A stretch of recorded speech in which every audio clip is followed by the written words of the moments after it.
History Common Course Chapter 4. Today topic Chapter 4 Part 1 Politics, Economy and Society from the late 13th century to the beginning of the 16th century. Under this topic, the subtopic, the restoration of the Solomonic dynasty. What is the restoration of Solomonic dynasty?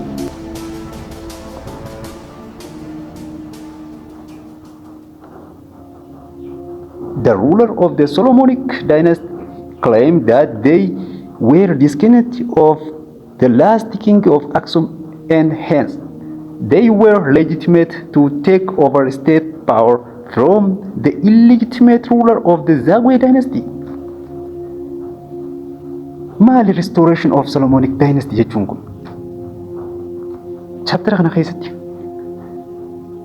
akka toopikii jalqabaatti restoration of Solomonic dynasty kan jedhamu kana kan barannu taati haga xumuraatti nafaana bu'aa like share subscribe gochuu hin dagatinaa isiniin jenna. Gara YouTube keenyaa gaafa dhuftan haga xumuraatti daawwadhaa waa baay'ee irraa barachuu dandeessu jechuudha. Restoration of Solomonic dynasty akkam jechuudha restoration of Solomonic dynasty jechuun kun. The ruler of the Solomonic dynasty claimed that they were descendants of the last king of Aksum, and hence they were legitimate to take over state power from the illegitimate ruler of the Zagwe dynasty. Kana jechuun gaa restoration of Solomonic dynasty jechuun jalqaba aangoo mootummaa Aksum legitimate power aangoo seeraan kan namaadhaaf jechuudha. Akka yaada kun ideologicalidha malee waan dhugaadhaan akkasitti Solomonic jennu hin jiru jechuudha. Lafarra dhugaan hin jiru jechuudha. Kun ideology. Ideology akkas jechuudha. Justification aangoodhaaf jecha restoration of Solomonic dynasty jechuudhaan yeekuna amlaak bara 1270 keessa jechuudha. Restoration kana labse. Inni kun akka aangoo seeraa kan mootummaa Aksum kan ture kan hidda dhala Solomonic dynasty yookaan mooticha Israa'el jechuudha. Solomon kan Baayibilii irratti Solomoon jedhamuudhaan beekamu akkasuma gama Islaamaa keessatti illee kan Suleymaan jedhamuudhaan beekamu kana Solomonic kan jennu kun sanyii isaati jechuudha. Akka ideolojiidha malee kun waan zaahira yookaan lafarratti wanti ta'e hin jiru jechuudha. Kun akka oduu durii wahiitti waan waliif himamaa dhaloota dhaloota daddabraa dhufe kun jechuudha. Restoration jechuun kanarratti maal jechuudha? Restoration jechuun aangoo hidda dhala warra Israa'el kan Solomonic jedhamu kana jechuudha. Dhalaa isaa ta'uudhaaf yoo dhalaa isaa taate malee legitimate power hin qabdu. Kana jechuun aangoon seeraan kan kennamuuf kan hidda dhala Israa'el yookaan Solomon kanatti galu jechuudha. Akka ideology isaaniitti kun kan isaan ilaalan jechuudha. Kanaaf jecha yeekunu amlaak gaafa gara aangoo dhufu restoration of Solomonic dynasty jechuu kanatti justification aangoo isaatiif jecha itti fayyadame jechuudha inni. Solomonic dynasty kun amma akka asirra barreeffama jirutti the ruler of the Solomonic dynasty claimed that they were descendants of the last king of Aksum, and hence they were legitimate to take over state power from the illegitimate ruler of the Zagwe dynasty. Egaa akka isaan amananitti mootummaan Aksum legitimate power aangoo seeraan kan namaaf qabu. Maaliif jennaan hidda dhala warra Solomonic kanatti hangaluudha jedhanii kana yaadanii ergana mootummaan Zagwe gaafanii fi Aksum boodaan dhufee aangoo qabatee turu barri mootummaa Zagwe immoo illegitimate power dhaatiitu argamee jedhanii amanan jechuudha. Aangoo seeraan hin kennamneef illegitimate jechuudha. Illegitimate power jedhaniiti Zagwe kana amanu. Kanaaf jecha Zagwe kuffisanii aangoo isaanii tan Aksum san haaromsuu kana restoration of Solomonic dynasty jechuudhaan moggaasanii jechuudha. Maaliif justification isaan saniitiif akka deeggarsa argatuuf jecha. Maaliif jennaan namni hidda Solomonic hidhannaa hin qabne wama fedheenu taanaan aangoo irratti illegitimate jedhamee waan amanamuuf jechuudha. The claim has no historical evidence. The name restoration is put in the quotation mark. restoration kan jiru wani lafarratti seenaan dhugaa lafarra jiru hin jiru akkuma dura seeyisinitti hime jechuudha hin jiru jechuudha. The succeeding the end of the reign of Yekunu Amlak in 1285, a political instability caused by constant power struggle among his son and grandson for the succession occurred. Kana jechuun akkuma Yekunu Amlak bara 1270 irratti restoration jee aangoo qabate bara 1285 irratti aangoo dharraa gaafanii fi duutitti dhuftee gaafa du'e jechuudha. Yekunu Amlaakin gara ilma isaatii fi ilma inni abbaa guddaa yookaan abbaa isaa lammaffaa jechuudha ilma isaa jidduutti wal dhabdeen dhufe qabsoo aangoo fudhatuudhaaf jecha dhaalaa Yekunu Amlaak ta'uudhaaf jecha isaan jidduutti wal dhabdeen dhufe jeequmsa ka'ee jechuudha asirratti. And so power struggle, consolidation, territorial expansion, and religious process. His succession problem seems to have been partly resolved in 1300 during the reign of Willibrord 1299 up to 1340. Following the establishment of a royal prison at Ambagishan, located in the present-day southern Wallo, where all male members of the royal family were confined until one among them was installed in power. Kana jechuunga rakkoon dhaalmaa kun aangoo qabachuudhaaf jechuudha akkuma ilma Yekunu Amlaakii fi ilma Yekunu Amlaak kan jidduutti wal dhibdeen dhufee ture rakkoon aangoo kun kanuma itti fufu ta'uudha hubatee Willibrord namtichi jedhamu kun dhaalaa jara sanirraa kan ta'e jechuudha. Willibrordin kan bulchaa ture mootii ta'e kan bulchaa ture jechuudha. 99 haga 1314tti ture jechuudha barri isaa. Bara san keessa inni royal prison jechuudha Ambagishan bakka jedhamtutti Ambagishan enton bakka arraan tana southern Wallo jechuudha gara kibba Walloo kanatti argamti. Bakka tanatti royal prison kana jechuun ilmaan moototaa kan itti hidhaman mana hidhaa ilmaan moototaa kan silaa rakkoon dhaalmaa jidduutti mudachuu danda'u jechuudha. Hundi warreen silaa aangoodhaaf qabsaawanii aangoo fudhachuu danda'an hunda isaanii ilmaan moototaati waan ta'aniif akka seera gaafas jirutti jechuudha. Ilmaan moototaa malee namni biraa aangoo dhaaluu hin danda'u. Ilma isaatti aangoon dhaalmaa waan dabruuf. Kanaaf jechuudha rakkoon aangoo kan mudanneef ilmaan moototaa gara Ambagishan geeffamanii royal prison sanitti ichitti kan hidhaman turan jechuudha. Mana hidhaa sana kan ijaare immoo Willibrord kana ture jechuudha. Willibrord mooticha gaafasanii kan ture kan ijaare ture jechuudha. Kunis manni hidhaa southern Walloo keessatti argama. Where all the male members of the royal family of the confined until one among of them was installed in power. Ilmaan moototaa kun hidhaadhaatti walii qabamanii achitti hidhamaa turanii. Kunis rakkoon dhaalmaa jidduutti akkan uumamne furmaate yeroo hamma tokko argatee jiraachuu sababa kanarraa kan ka'e. Kunis hanga achitti kan hidhaman waan jirurratti immas ilmaan kun yoonii fi isaan keessaa maatii isaaniirraa kan du'e mana murtiitiitu isaan bakka buusa. Kan silaa filame sanis ichi baafamaa jechuudha. Kana fuulduratti hatti bayaanee barannu taati asuma jalatti jechuudha. Kunis as jalatti maal jaa asirratti isaan keessaa gaafanii fi nam tokko aangoo qabate kan warra aangoo qabuu san ilmi mootii aangoo qabatee san hidhaadhaa baafamaa jechuudha. Maatii isaa keessaa tokko aangoo qabate san keessaa baafama ture. The loyal soldier to the reigning monarch guarded the royal prison.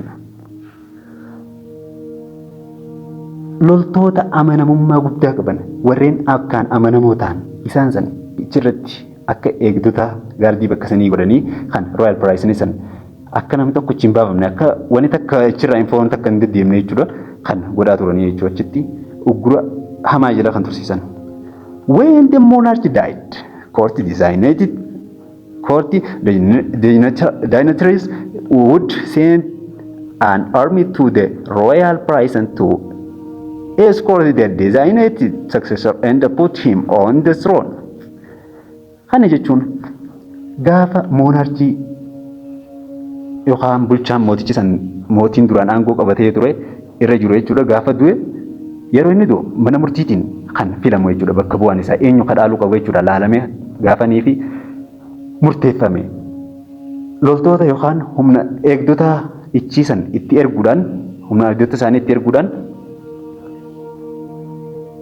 ilma silaa aangoodhaaf akka dhaalaatti mana murtiitiin murtaa'essan fuudhanii jira mana hidhaa sanirraa baasanii hara aangoo geessanii kan dhaalchisaa turanidha jechuudha akka saksesarii kan du'e sanitti kan godhaa turanidha jechuudha. This practice continued until Ambagisha was destroyed by Imam Ahmad Ibrahim al-Ghazi force in 1540. Haalli asii walitti haasawaa dhufna kun Ambagishanitti ilmaan mootaa walii qabamanii akkasitti dararaa hamaarra geeffamuun sanii kan itti fufee jechuudha. Bartee ta'e kan itti fufee hanga Ahmad Giraanyii yookaan Imaam Ahmad Ibrahim Ambagishan barbadeessutti bara 1540 keessa barbadaa'e jechuudha Ambagishaniin Giraanyiitiin. The next subtopic, consolidation and territorial expansion of the Christian kingdom.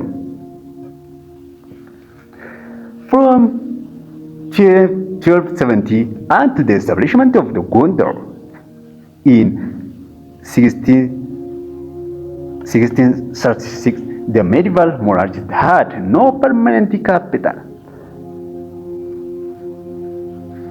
Bara 1270 irraa ka'ee bara eekunoo amlaaqa aangoo qabate jechuudha.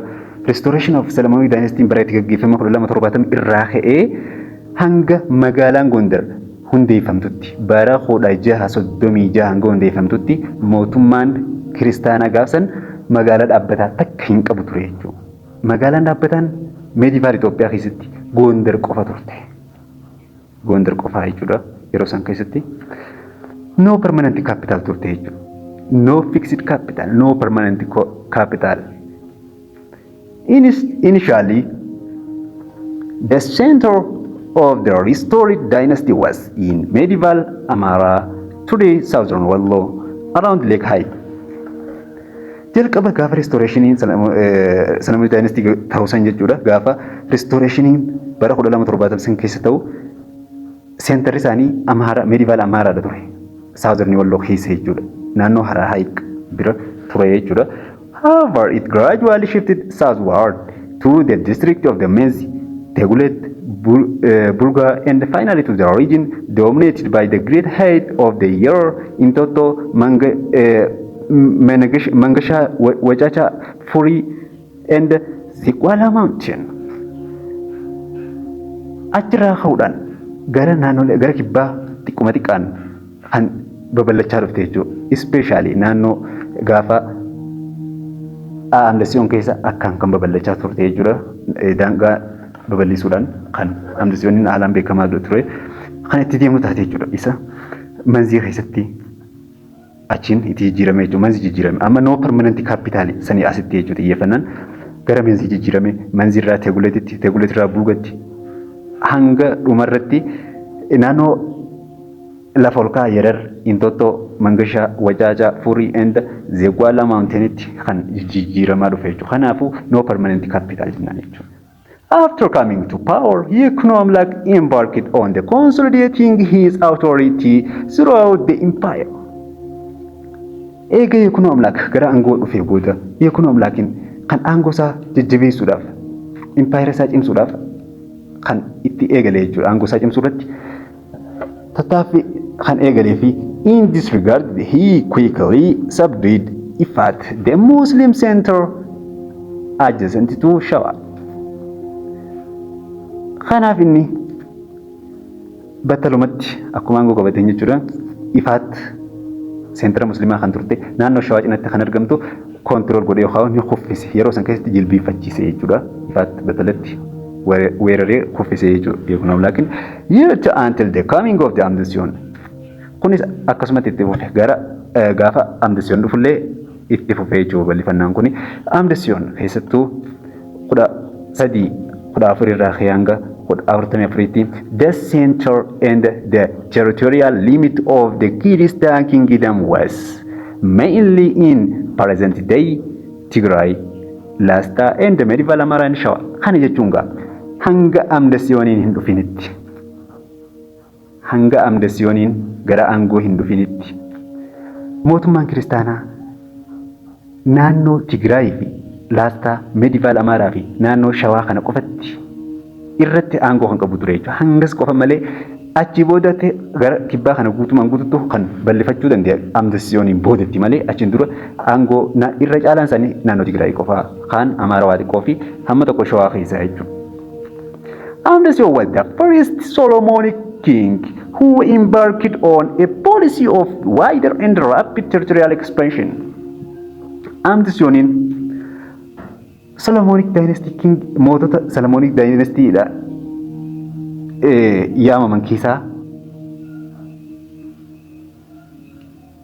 kan imaammata babal'ifannaa fi daangaa guddaa qabachuudha qabatee ittiin milkaa'e Amdasiyoon kan isa jalqabaa kan ture jechuudha. Amdasiyooniin kan ittiin milkaa'e kan jalqabaa kan turedha jechuudha.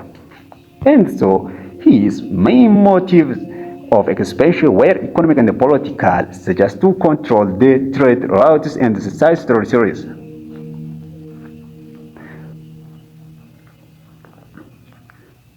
Wanti isa akka babal'ifannaa lafaa san taasisu daangaa akka babal'ifatu wanni isa kakaasaa ture. Wanni isa keessatti karaa jajjabeessaa ture jechuudha. Isa hawwisiisaa ture.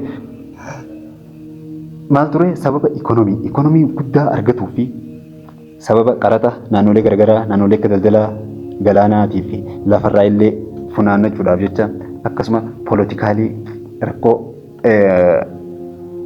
aangoo guddaa qabachuudhaaf lafa guddaa irratti aangoo qabatee achirraa galii guddaa argachuudhaaf jeeti kan naannoo tiree diraawutii fa'aa daangaa bal'aa qabatee akkasitti irraa qaraxaa fi gibira funaannachuudhaaf kanaaf jecha motivation wanni isa godhaa ture isaan kanneen ture jechuudha. The Christian kingdom controlled extensive territories during the reign of Emperor Amnision. Mootummaan kiristaanaa kan hunda caalaa babal'ifachuudhaan lafa guddaa qabachuu danda'e yeroo mootii Amdasiyoon keessa ture. Yeroo tana lafa guddaa daangaa bal'aa kan qabatee fi kan haalaan babal'ifatee turedha jechuudha. The period also witnessed the expansion of trade leading to the flow of commodity to the coast routes.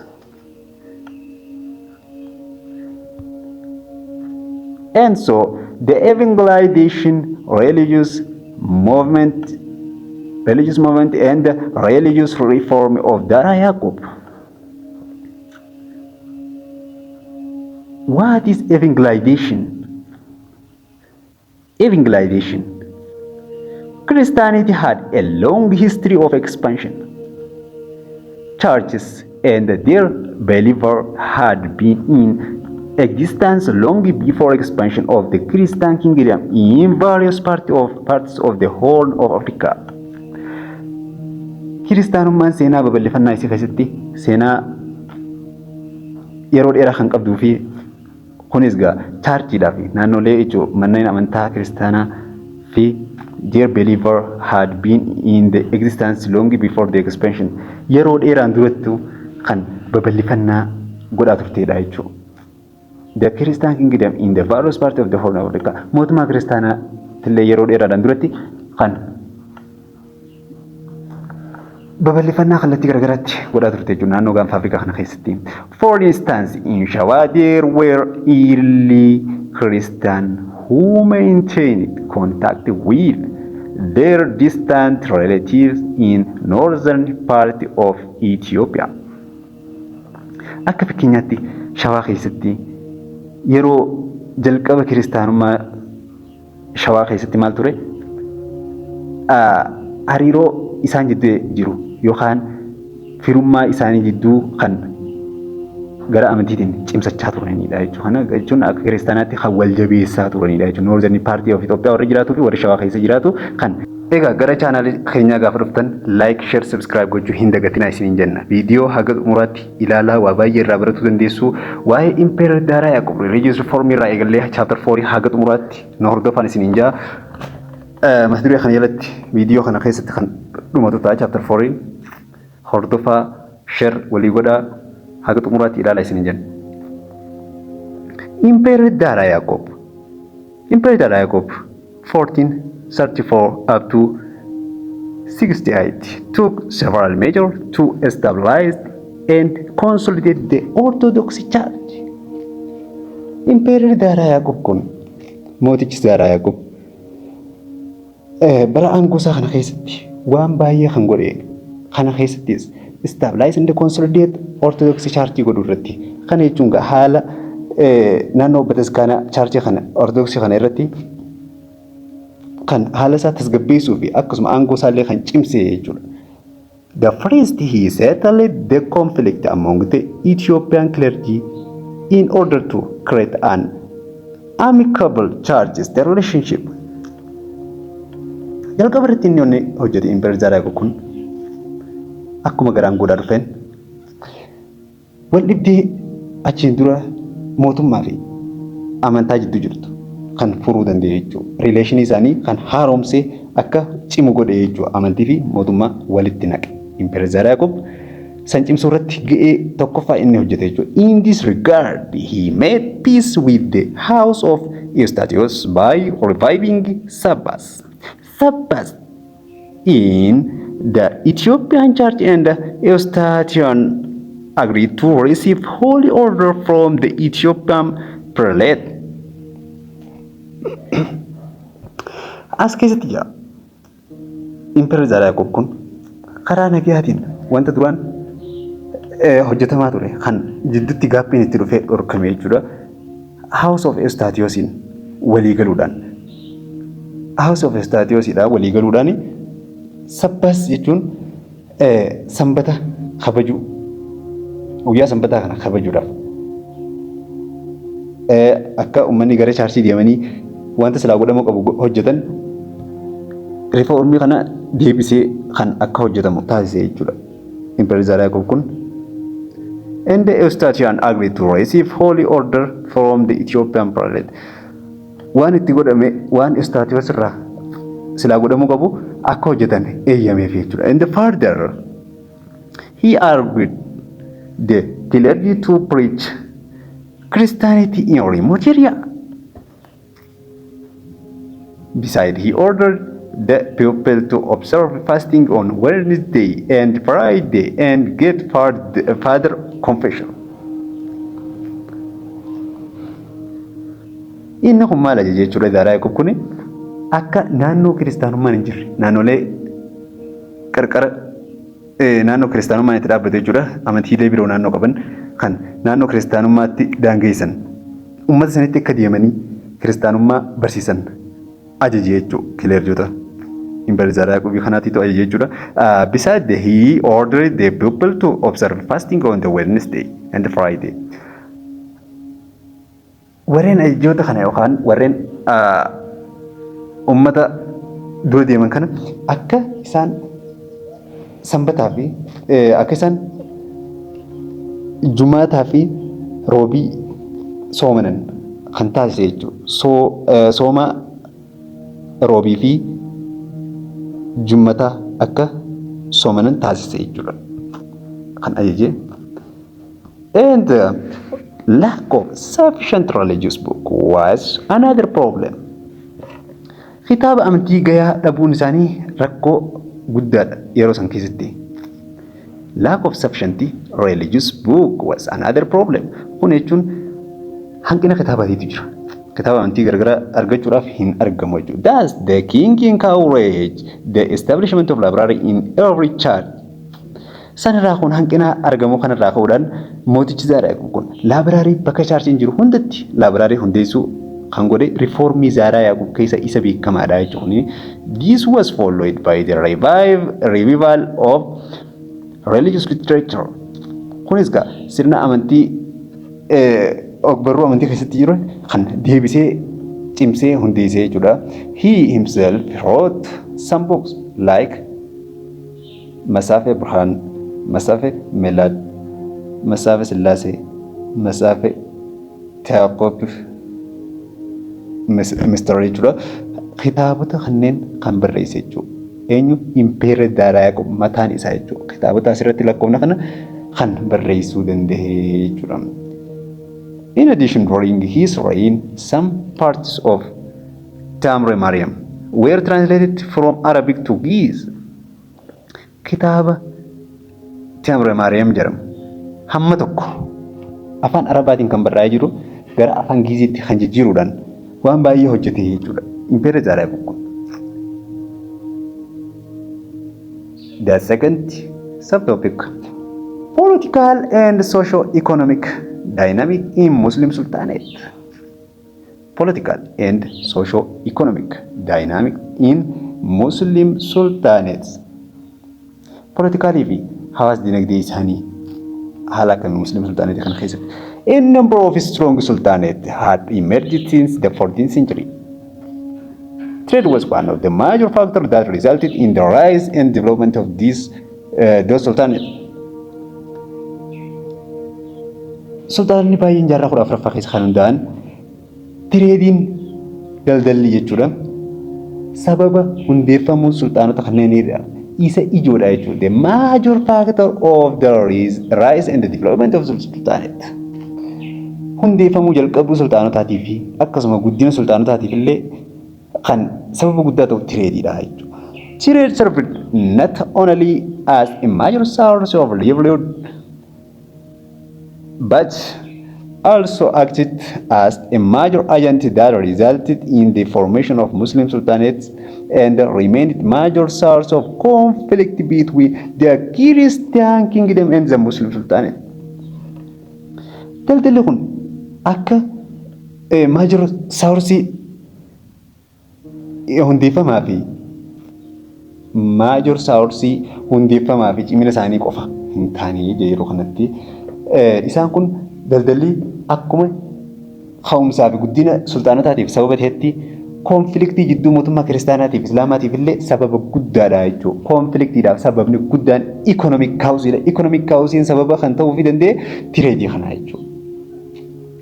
Not religious, that is basic economy. The rise of Adal, how the establishment of Adal Sultanate. After its establishment, Ifat conducted a series of campaigns against its neighboring sultanate, thereby extending its hegemony over these areas. Eega hundeeffamtee booda Ifaatiin jechuudha duula cimaa kan naannoo ollaa isiitti taasisaa turteedha jechuudha. Kan taasiftee duula san irratti illee bakka hedduu jalatti kontrol godhuu kan dandeesse jechuudha. It emerged towards the end of 14th century. Kunis gaa argamsiisi naannoo jaarraa kudha afuraffaa keessa it also resisted the expansion of the Christian kingdom. Babal'ifannaa mootummaa kiristaanaa kan dhorkuu danda'edha jechuudha kun kan dura dhaabbatee ittisuu danda'e jechuudha. However, one branch of the Walasma family isaan one branch of Walasma family kan ta'anii fi which realized that Ifat was becoming an easy target to the Christian kingdom due to its location, moved further to the southeastern lowlands and the establishment new and vigorous Muslim Sultanate of Adal in the highland district around the Har in 1367. Bara 1367 keessatti Walasma family irraa Walasma kan jennu kun warra hundeessitoota Ifaat kan turan jechuudha. Ifaatuma kanaatitu gara Adalitti jijjiirame. Kunis egaa daayirektiin akkanumatti Adal ta'anii osoo hin taane seentar isaanii jijjiiratan. Isaanumaan paartii lamatti kan adda qoqqoodamu jechuudha. Sababa mootummaa kiristaanaa taargeetii siyaasaadhaaf jecha adda facaasee politikaaliin isaanii wal dhabee adda facaan jechuudha. Garee takka miilitaantii hunda maarchaantii giruup jaanii jirti. Kunis egaa kitaaba biroo irratti bal'inaan kan jirudha. Amaaf gareen Adalitti gara Adal Sultanate jedhamtee waamtu kun garee miilitaantii giruup jedhanii kun. Militant group tun gara Adalitti kan jijjiiramte gaa Walasma family which realized that Ifat was becoming an easy target. Gara mootummaa kiristaanaatti jechuudha. Akka mootummaan kiristaanaa hin cabsine maal godhan isaan gara Harar naannawa mootummaan kiristaanaa dafee dhaqee weeraree cabsuu hin dandeenye jechuudha. Jalaa fagaatanii lookeeshinii isaanii fagoo waan ta'eef gara Harar irraa deemanii achitti sultaan haaraa sultaanota jechuudha. Haaraa ta'uudhaan Adal Sultanate jechuudhaan kan hundeessan jechuudha. Further to the southeastern lowland and east established the new and vigorous Muslim Sultanate of Adal in the highland district around Harar in 1967. Bara kana keessatti Muslim Sultanate haaraa Adal Sultanate jedhamu kan hundeeffame jechuudha. Bakki hundeeffama isaa Harar kan jedhamtudha. And so the first center of this extended Walasma dynasty was at a place called Dhaka. Center jalqaba Walasma dynasty da Dhaka kan jedhamu ture. The place located to the southeast of Harar. Naannichi kun gara southeast of Hararitti kan argamudha jechuudha. The Walasma family consolidated its power in the new center and began another phase of military campaign against the frontier of the Christian kingdom. Walasma family kun warra maatii warra Walasma kun jechuudha yookaan sultaanonni kunniin aangoo isaanii cimsachuudhaaf jecha gara seentara haaraatti kan deemanidha. Seentara haaraatti deemuudhaan began another phase of military campaign. Duula waraanaa biroo gara mootummaa kiristaanaatti godhuudhaaf haareetti jechuudha. Humna cimsatanii mootummaa kiristaanaa weeraruudhaaf teessoo isaanii jijjiirachuudhaan humna cimaa hundeessuu eegalan jechuudha. The center of Adal 1520 in 1520 changed to the city of Harar and after the defeat of Imam Ahmad, the growing threat from new force, the Oromo forced the Sultanate to change its capital to Ausa in 1576 and 7 to the present Afaan region. Kana jechuun seentarri Adal bara 1520 keessa kan jijjiirame gara magaalaa Hararitti jechuudha. Teessoon gara magaalaa Hararitti kan jijjiiramee fi boodarra erga Imam Ahmad bara 1520 irraa haga Imam Ahmad bara aangoo Imam Ahmad kana jechuudha.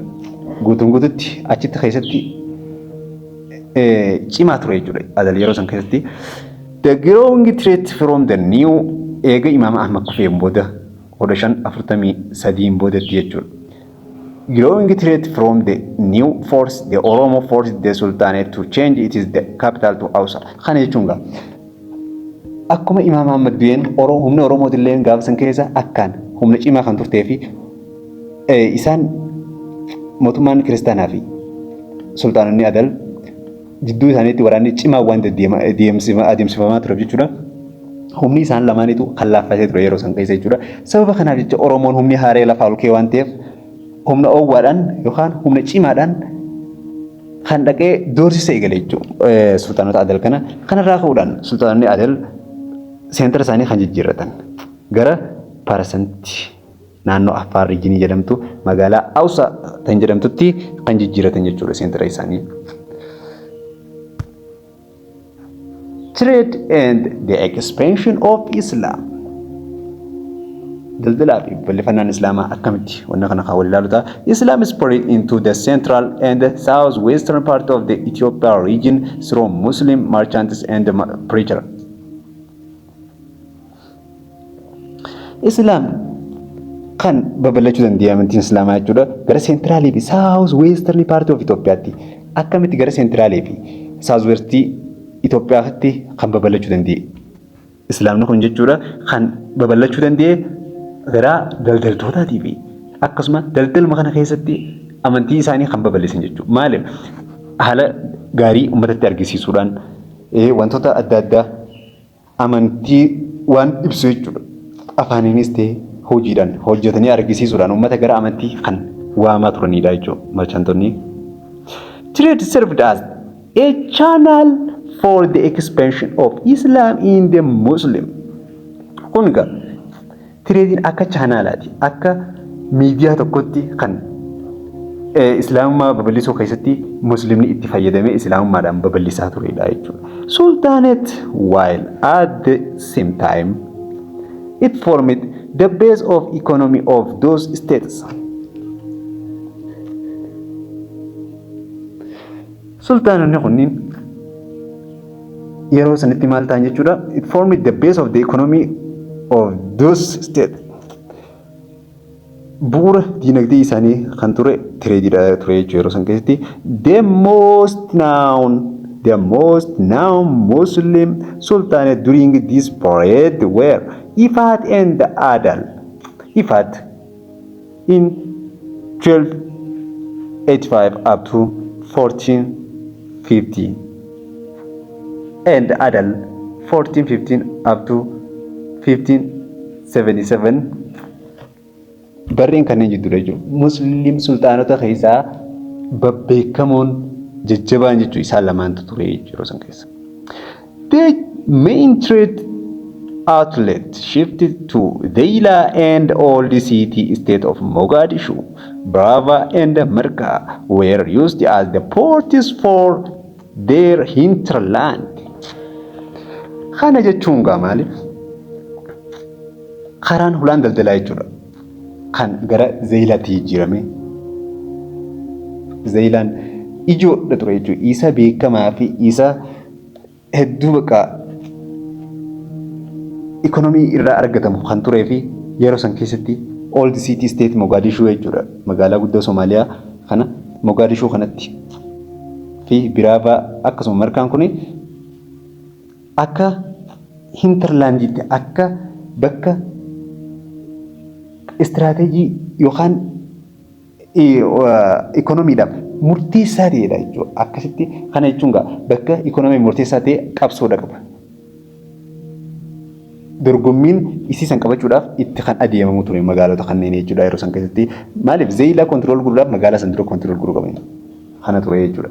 In the meantime, for the trade in the northeast, Massawa served as an outlet. Trading north eastidhaan gara kaabaatiin Masawaan akka ulaa daldalaatti kan ulaa galaanaa kan daldalaa irratti kan tajaajilaa turedha jechuudha Masawaalleen. And so relation with Christian Europe. Hariiroo mootummaa kiristaanaa Awurooppaadhaa waliin qabu ture. Kana jechuun relation with the Christian Europe under this. As with the Muslim Arab world, the Christian kingdom maintained relation with Christian Europe. Akkuma Muslimni Araboota wajjin yookaan Muslim Arabiin jechuudha addunyaa kana irratti uummata Arabaati waliin rileeshinii qabanitti mootummaan kiristaanaalleen Awurooppaanota waliin kan rileeshinii jabaa qaban ture jechuudha. During the medieval period, yeroo medieval period kana keessa contact between two regions were strongly influenced by the legend of Prester John. Yeroo medieval period kana keessatti hariiroon jidduu mootummaa yookaan walitti dhufeenyi jidduu naannolee lamaanii kana jechuun naannoon lamaan Itoophiyaa fi Awurooppaanota jidduu jechuun walitti dhufeenyi jiru kan cimuu eegaleedha jechuun influenced by maaliin Prester John maqaa jedhamu kanaan kan walitti dhufeenyi isaanii kan eegale jechuudha. The legend was Prester John jechuun legendidha. Himina akkanumatti Prester John namtichi jedhamuutiitu biyya kiristaanaa takka maal ta'e akkas ta'e jaanituma waan afaaniin dubbatamu malee ragaan dhugaan Prester John Itoophiyaa jiraatu hin jiru jechuudha. The legend was developed by the Christian European during the time of crusade.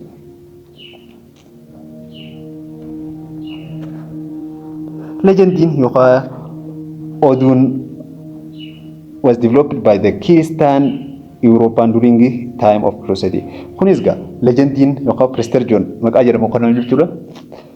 Kun ilaalchi kana Awurooppaanota keessatti kan dhufuu danda'e kan isaan keessatti dagaaguu danda'e yeroo bara crusade ture san keessatti jechuudha. Bara crusade kiristaanaa fi muslimni Palestiin irratti akkasitti wal dhabdeera turan san jechuudha. Yerusaalemiif gaafa ol lolan san ilaalcha kun kan dagaaguu danda'e jechuudha. The objective was to enforce the religious moral of each European Christian during the crusade.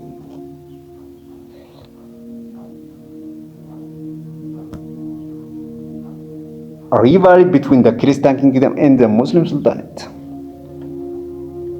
Wal dorgommii mootummaa kiristaanaa fi mootummaa sultaanota musliimaa gidduutti adeemsifame. Asirratti waan baay'ee fi wantoota ijoo qormaata irratti illee baay'atanii dhufuu danda'an as keessatti kan laallu ta'a. Xiyyeeffannaadhaan haga xumuraatti nu faana bu'aa, nu hordofaa, like, share, subscribe gochuu hin dagatinaa isin jenna. Watch until the end our video.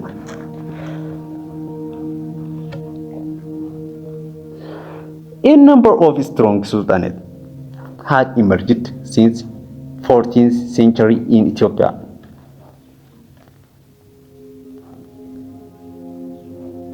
Sultaanonni jajjabaan kan baay'een kan hundeeffame jechuudha. Naannoo jaarraa 14ffaa keessa Itoophiyaa keessatti sultaanonni gurguddaan yookaan kan humna jajjabduu qaban kan baay'een hundeeffamuu danda'edha jechuudha. Yeroo kam jaarraa 14ffaa keessa. Trade was one of the major factors that resulted in the rise and the development of those sultanates.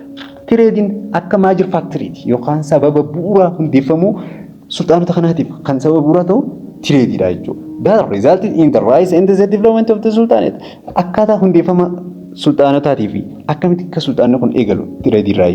Trade jechuudha ta'eef jechuudha sababa akkasuma guddina isaatiif illee trade-dhaan guddate jechuudha. Trade served not only the major source of income but acts as the major agent that resulted in the formation of Muslim Sultanate. Trading kun major source yookaan madda galii qofaa miti. Sultaanota hundeeffamee dagaaguudhaaf sultaanni kun madda galii qofa osoo hin taane hundeeffama sultaanichaatiif kan sababa bu'uuraa ta'e kan hojjetedha jechuudha. Abbaatti ta'e jechuudha. That is the acted as a major agent that resulted in the formation of the Muslim Sultanate. Kana hunda dhuunfatee kan bakka 70% kan trade-dhaan hundeeffame jechuudha Muslim Sultanate.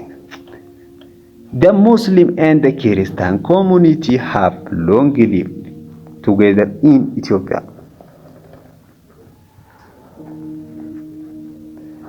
Muslim and the Christian community have long lived together in Ethiopia.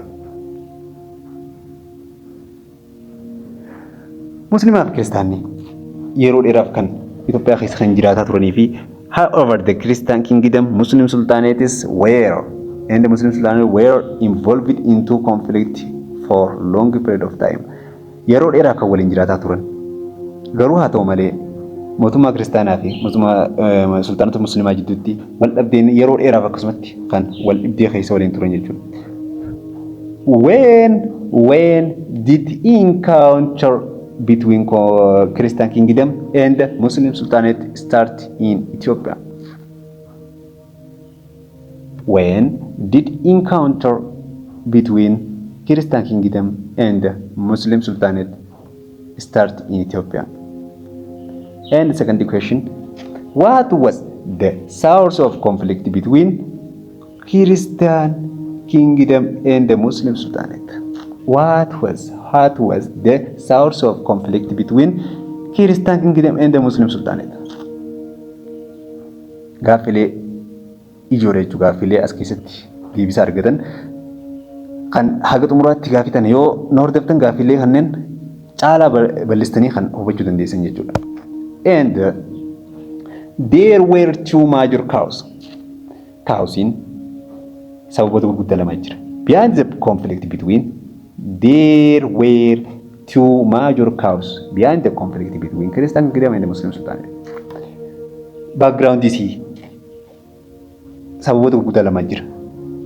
Conflict mootummaa musliimaa fi kiristaanaa kana gidduutti kan gaggeeffame jechuudha. Wal dhibdee isaanii jidduu kana sababoota gurguddaa lama jira. Economic reason fi demographic reason.